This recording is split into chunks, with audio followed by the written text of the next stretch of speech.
I moved down to the shore in 1988 and actually came through Bishopville and fell in love with Bishopville. Bishopville doesn't have a whole lot. I mean, we don't have an amusement park. We don't have an entertainment center.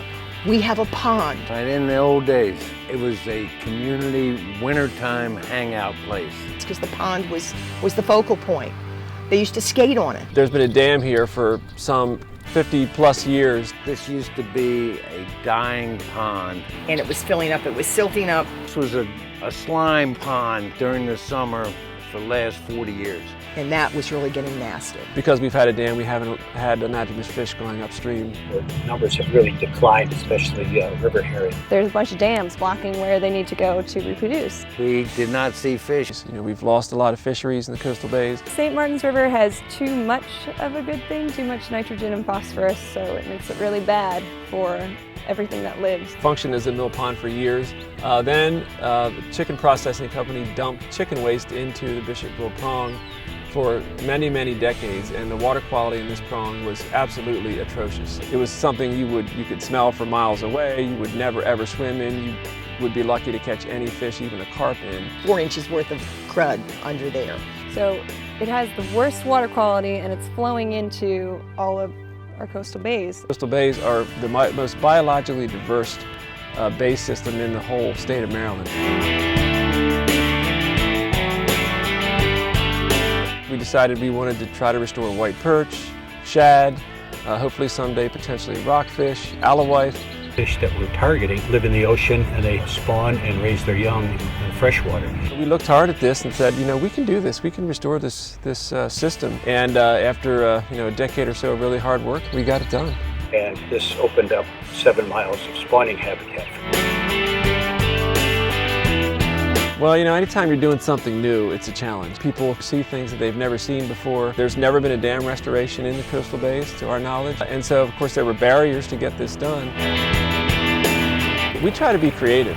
We look around and say, okay, what has worked historically in Maryland, and how can we do some new things that might work a little differently? Restore fish passage by installing a series of 6 cobble riffles to let the water down slowly enough that fish will be able to migrate back through the restored stream channel. It's an innovative technique called a regenerative stormwater conveyance. And what we're trying to do as best as we can is restore the ecosystem to its more original form. We've planted 1,031 trees, and we're going to plant at least 200 tomorrow.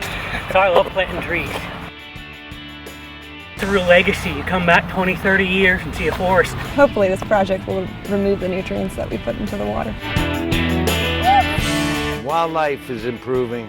The fish are going to get bigger. They're coming out of the bays. They're coming into the fresh water. Really surprised and very heartened to see the number of fish that are coming up here that are utilizing this passageway. We've caught so many more different species of fish than we used to catch. We provided them a series of smaller stair steps so they could just navigate from one riffle to a pool to another riffle to a pool. They've used the ladders that this project brought, and now they are in the 2nd and 3rd weirs, and it's a success. We wouldn't catch them up here because they haven't been up here in years. It's not just fisheries, it actually creates a lot of really great habitat for amphibians and birds along the shoreline. Eagles the other day, osprey feeding yesterday, so the wildlife is just multiplied. They're coming back. If you build it, they will come. It really holds true. But we were able to do a lot of monitoring during the whole project. It's important to see if we're reducing nutrients, if we're increasing dissolved oxygen, which we are, with 20%. The water quality has definitely improved for sure. Proved that we weren't creating a sediment problem.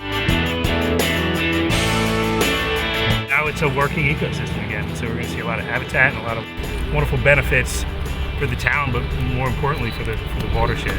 Great project for the community. Pond is a local place now that people hang out. There's youngsters that come here with mom and dad. And this is a classroom where these kids are they're gonna come back here. They're learning every day something new about nature, and the community's following. We worked with DNR, Worcester County, Fish and Wildlife, with Keith Underwood. He's an artist on a backhoe. It's phenomenal to watch him, and he really took ownership. And actually managed to come together and do something that was really neat and unique here in the Coastal Bays watershed. The Department of Natural Resources were really the ones who kind of helped take charge of everything here, and they've stuck with it. You know, it's one of those few times when even people I know who don't particularly care for the government can actually say, you know, those guys really did get in there. Our tax dollars at work, they actually got in there and they did that. People are liking coming to Bishopville Ponds. This project has brought it back to life. You know, we've got all these plantings that have been put in there, and the way I've been taught is the first year they sleep, the second year they creep, and the third year they leap. We have a living waterway that everybody can learn from and enjoy. They've restored this beautiful body of water for us, and for that I appreciate everybody who was involved in it. I really love this project. It's basically the coolest thing I've ever been involved with. I'm stoked. Yeah, I'm stoked. It's done for me what I really didn't even think was going to be possible. I am so happy.